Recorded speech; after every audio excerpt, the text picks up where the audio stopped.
Hello दोस्तों, नमस्कार। Myself Ram Kumar Rai and you are watching RD express.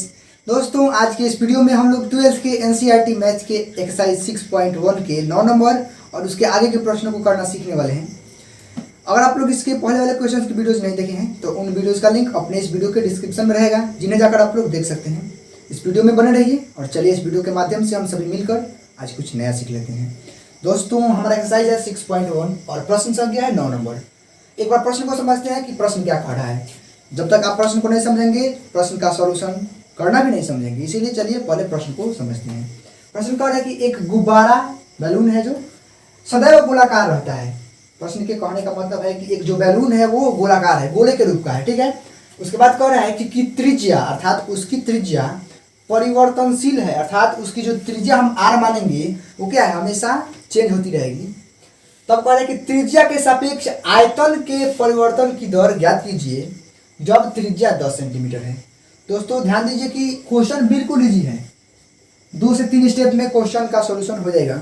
ध्यान दीजिए, हमें ज्ञात करना है त्रिज्या के सापेक्ष। एक बात ध्यान दीजिए कि अगर हम dy बटा dx लिखते हैं तो इसका मतलब होता है कि x के सापेक्ष y में परिवर्तन की दर।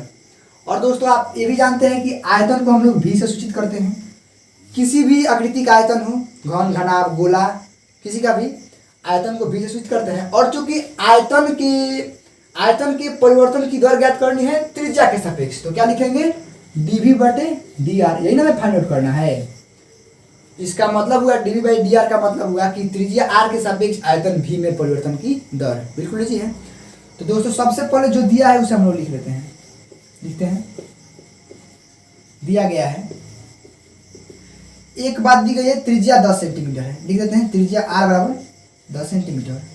और दोस्तों हमें ज्ञात करना है त्रिज्या के सापेक्ष आयतन के परिवर्तन की दर, जो कि गणितीय रूप में ऐसे लिखा जाएगा dv बाई dr। उसको लिखते हैं कि dv बाई dr बराबर वाट। ठीक है दोस्तों, हमें dv बाई dr चाहिए। इसके लिए सबसे पहले तो v फाइंड आउट करेंगे और v होता है आयतन। किसका आयतन दोस्तों, गोलाकार गुब्बारे का आयतन। लिखते हैं गोलाकार गुब्बारे का आयतन।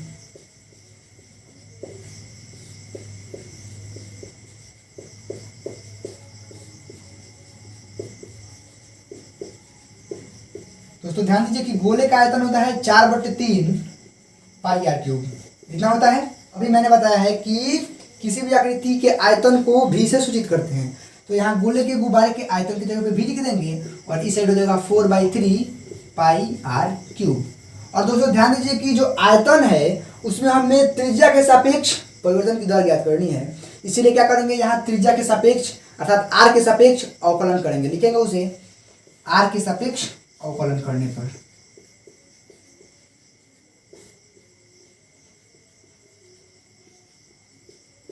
अब इससे क्या होगा, ध्यान दीजिए कि v का r के सापेक्ष अवकलन हो जाएगा dv बाई dr। और इस साइड दोस्तों जो भी अचर पद होंगे वे जीव कहते हुए रहेंगे। तो देखिए 4/3 इंटू पाई अचर पद जीव कहते हुए रहेगा, लेकिन r क्यूब तो x के पावर n वाले फार्मूला पर इसका अवकलन होगा 3r²। और दोस्तों चूंकि r है और r के सापेक्ष अवकलन हो रहा है, तो फिर इसमें लास्ट में r के सापेक्ष r का अवकलन 1 होगा। उसको हम लिखें ना लिखें बात एक ही है। तो अब दोस्तों ध्यान दीजिए कि हम याद कर रहे हैं dv बाई dr। इसके लिए क्या दिया गया है, 4/3 इंटू पाई और इंटू दोस्तों 3 दिया गया है और साथ साथ r²। तो दोस्तों ध्यान दीजिए कि r का वैल्यू दिया गया है कितना, 10 सेंटीमीटर। तो लिख देंगे r की जगह पर 10, तो 10 का स्क्वायर होगा। इस प्रकार दोस्तों 3 से 3 कैंसिल हो जाएगा और हो जाएगा 4 गुना पाई गुना 10 का स्क्वायर दोस्तों 100। इस प्रकार गुना हो जाएगा 4 में 100 से 400 पाई। ये दोस्तों है dv बाई dr। तो इस साइड जो कंटेंट है उसी के अनुसार इसके मात्रा को भी लिखेंगे। ऊपर है v अर्थात आयतन, तो दोस्तों आयतन को हम लोग हमेशा सूचित करते हैं क्यूब से। और चूंकि त्रिज्या सेंटीमीटर में है इसलिए हो जाएगा सेंटीमीटर क्यूब पर, और नीचे r है तो r को कैसे मापते हैं, त्रिज्या को सेंटीमीटर में लिख देंगे सेंटीमीटर। इसका मतलब हुआ कि त्रिज्या r के सापेक्ष आयतन v में जो परिवर्तन की दर है वो 400 पाई सेंटीमीटर क्यूब पर। बिल्कुल इजी था। वीडियो को पॉज करके आप इसे नोट डाउन कर सकते हैं और कोई भी दिक्कत या समस्या आने पर कमेंट कर सकते हैं। आपके कमेंट का रिप्लाई हम जरूर देंगे। दोस्तों वीडियो में बने रहिए और चलिए आज के अपने अगले प्रश्न 10 नंबर को करना सीखते हैं। दोस्तों आज का हमारा अगला प्रश्न है 10 नंबर। एक बार इसे भी समझिए, बिल्कुल इजी है, देखने में बड़ा क्वेश्चन है। कहा है कि एक 5 मीटर लंबी सीढ़ी दीवार के सहारे झुकी है। ये बात समझ में आ रहा है? सीढ़ी का नीचे का जो सिरा है वो जमीन के अनुदिश दीवार से दूर 2 सेंटीमीटर प्रति सेकंड की दर से खींचा जाता है। अर्थात जो सीढ़ी का नीचे वाला सिरा है वो जमीन के अनुदिश उसमें 2 सेंटीमीटर प्रति सेकंड की दर से परिवर्तन हो रहा है। ठीक है, तो कह रहा है कि दीवार पर इसकी ऊंचाई किस दर से घट रही है। दीवार पर इसकी मतलब सीढ़ी की ऊंचाई किस दर से घट रही है। इसका मतलब है कि दीवार पर सीढ़ी की ऊंचाई में परिवर्तन की दर ज्ञात करनी है, जबकि सीढ़ी के नीचे का सिरा दीवार से 4 मीटर दूर है। बिल्कुल जी दोस्तों, सबसे पहले देखिए क्या करते हैं, इसका एक डायग्राम बनाते हैं। कह रहा है कि एक 5 मीटर लंबी सीढ़ी, ध्यान दीजिए दोस्तों, दीवार के सहारे झुकी है। तो ध्यान दीजिए कि दीवार तो हमेशा सीधा रहता है, दीवार एक हम बना लेंगे। ठीक है, इसको हम लोग मान लेते हैं y। ठीक है, और दोस्तों कह रहा है कि एक 5 मीटर लंबी सीढ़ी दीवार के सहारे झुकी है। इसका मतलब क्या है, सीढ़ी तो ऐसे होती है ना, तो इस दीवार पे सीढ़ी झुकी है। ध्यान दीजिए, ये हो गई, ये दीवार हो गया, इसे लिख देते हैं, और ये हो गई सीढ़ी। ठीक है, सीढ़ी की लंबाई दी गई है 5 मीटर और दीवार की लंबाई नहीं दी गई, तो इसे हमने y मान लिया। और दोस्तों ध्यान दीजिए, तो फिर कह रहा है कि सीढ़ी का नीचे का जो सिरा है, सीढ़ी के नीचे का सिरा ही ना है, ये क्या कर रहा है, जमीन के अनुदिश दीवार से दूर 2 सेंटीमीटर की दूरी से खींचा जा रहा है। अर्थात दीवार से दूर, यहाँ से यहाँ। ठीक है दोस्तों, ध्यान दीजिए कि इसे हम a मान लिए, b मान लिए, c मान लिए, और जो दीवार था उसको y माने, और BC अर्थात दीवार के नीचे वाले सिरा अर्थात सीढ़ी के नीचे वाले सिरा और दीवार के नीचे वाले सिरे के बीच की लंबाई को हमने x मान लिया। बिल्कुल जी है। तो दोस्तों ध्यान दीजिए, अब क्या दिया है उसको लिखते हैं। ये तो समकोण त्रिभुज बन रहा है, आपको पता है। कह रहा है कि सीढ़ी के नीचे का सिरा, ये है नीचे का सिरा, यह है ना, जमीन के अनुदिश, जमीन से सटा हुआ, दीवार से दूर 2 सेंटीमीटर प्रति सेकंड की दर से खींचा जा रहा है। अर्थात इस x में परिवर्तन दिया गया है dx बाई dt। dt क्यों, क्योंकि समय सेकंड है। कितना दिया गया है, 2 सेंटीमीटर पर सेकंड, क्योंकि निचले सीधा x में ही ना परिवर्तन की दर दी गई है यहाँ पे, तो हमने लिख दिया dx बाई dt बराबर 2 सेंटीमीटर पर सेकंड। उसके बाद दोस्तों कह रहे हैं कि दीवार पर इसकी ऊंचाई किस दर से घट रही है। अब इसकी ऊंचाई दीवार पर, दीवार क्या है, y है, तो किस दर से घट रही है, तो देख लेंगे, हमें ज्ञात करना है dy बाई dt, इसी को ज्ञात करना है। dy बाई dt का मतलब है कि समय के सापेक्ष y में परिवर्तन की दर। लेकिन दोस्तों दीवार में तो परिवर्तन होगा नहीं, क्योंकि दीवार तो स्टेबल है। हम क्या करेंगे, सीढ़ी को बढ़ाएंगे घटाएंगे। सीढ़ी की अगर लंबाई, सीढ़ी के जो नीचे सिरा है उसको इधर करेंगे तो ये घटेगा, अगर इधर बढ़ाएंगे तो ऊपर होगा। तो dy बाई dt का जनरली मतलब हुआ कि चूंकि सीढ़ी से ही ना दीवार, चूंकि दीवार से ही ना सीढ़ी का संपर्क है, इसलिए dy by dt find out करेंगे तो दीवार से सटे हुए सीढ़ी में परिवर्तन की दर ज्ञात हो जाएगा। ठीक है दोस्तों, चलिए करते हैं। और दोस्तों एक और बात ध्यान दीजिए, और दिया है दोस्तों कि जबकि सीढ़ी के नीचे का सिरा ये दीवार से 4 मीटर दूर है। अर्थात जब x का वैल्यू दिया गया हो 4 मीटर। ठीक है दोस्तों, और एक बात ध्यान दीजिए कि ये दिया गया है 5 मीटर और x का वैल्यू दे दिया गया है 4 मीटर, तो क्यों ना हम y का वैल्यू ज्ञात कर लें। आप जानते हैं कि ये समकोण त्रिभुज है ना, तो लिखते हैं चूंकि ABC एक समकोण त्रिभुज है।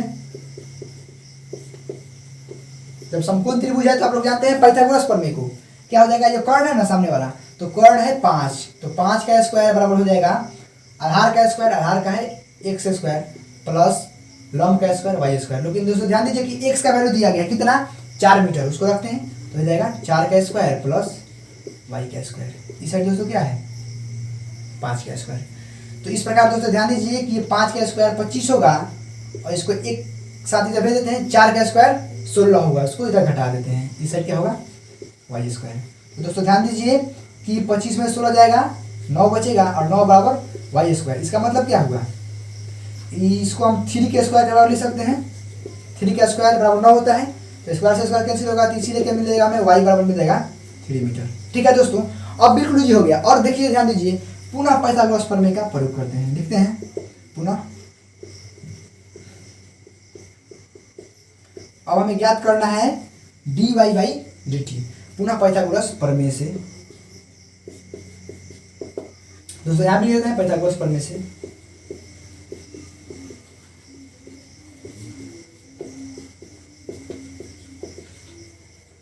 और दोस्तों इससे क्या होगा, हमें मिलेगा रिजल्ट क्या है, कर्ण, कर्ण का स्क्वायर हो जाएगा, कर्ण का स्क्वायर बराबर लंब का स्क्वायर, तो लंब है वही आधार का स्क्वायर प्लस लंब का स्क्वायर। ठीक है दोस्तों।